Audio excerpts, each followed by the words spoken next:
I was just thinking, for example, what you said is very practical. I'm stressed up in my office, I know. Yeah. We often hear people saying, I'm so stressed. But we hardly hear what they are going to do about the it stress. or what they have done. Let me talk to Dame Unjoko. For example, I know that when you talk environment, it's obvious that you on your own know what it is to have a clean environment and a healthy and hygienic surrounding, but not so for the world. I'm in my office, I'm stressed, I go under that tree. I'm surrounded by things that are unhealthy, but I'm there imbibing what Dr. Falokun has told me, but I'm surrounded by very unhygienic conditions. So on our own, we may know what is right. How do we spread the word politely, consistently, and in a way that they will not say, oh, she wants to show me that she knows everything, holier than thou?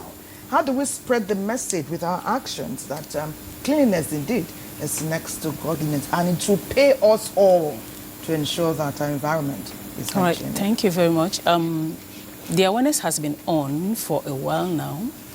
We have been trying to, help people to unlearn and also to relearn the appropriate way of living, keeping your environment clean and all of that as it regards to your health.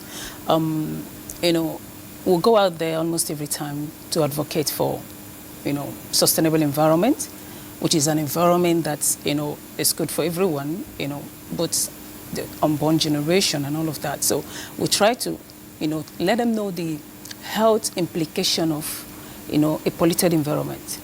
An environment that is not healthy can lead to heart diseases. We have so many diseases that are associated with polluted environment. And by the time you tell them that, you're doing more harm than good to yourself by keeping such an environment, living in such an environment, smoking and all of that, the pollutions we see every day. So by the time you educate them and tell them the implication of this to your health, because a lot of people don't know, they think it's just a normal way of living. By the time you tell them, in the long run, this is what you're going to be, suffering from, then you see that. But how do we do it, like I'm in the work environment? I don't want to make it look like I'm giving you a lecture. I want to make it light, creative, one intentional step we're taking daily. Make it hearty for that person, and they won't even know that I've just schooled them on something. I'm under my tree, I'm meditating, trying to distress and prolong my life, and yours by association. I mean, my colleagues who are passing by. But somebody has developed unhealthy habits. Maybe they litter, or the environment is dirty. How do I pass on? For you, it's a job. It's a task you've gotten used to. So you can tell us any which way. But I want to tell my friends and colleagues in a way that they will, it's up to us to do it right and change the narrative. How do I pass on the message? Well, from what I said initially, we'll start from our office, because you can't give what you don't have. So we'll actually start from where we are. We'll talk to ourselves.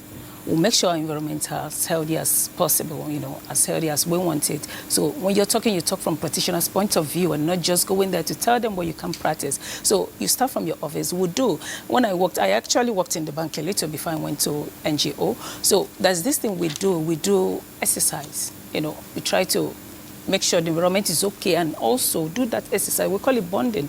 We'll come out every Saturday, we'll bond for like how many hours.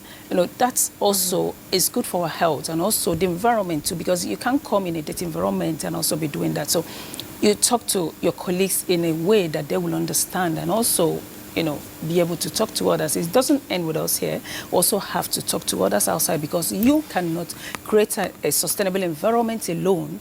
It has to, cut across every sector, and every human being every hand has to be on deck.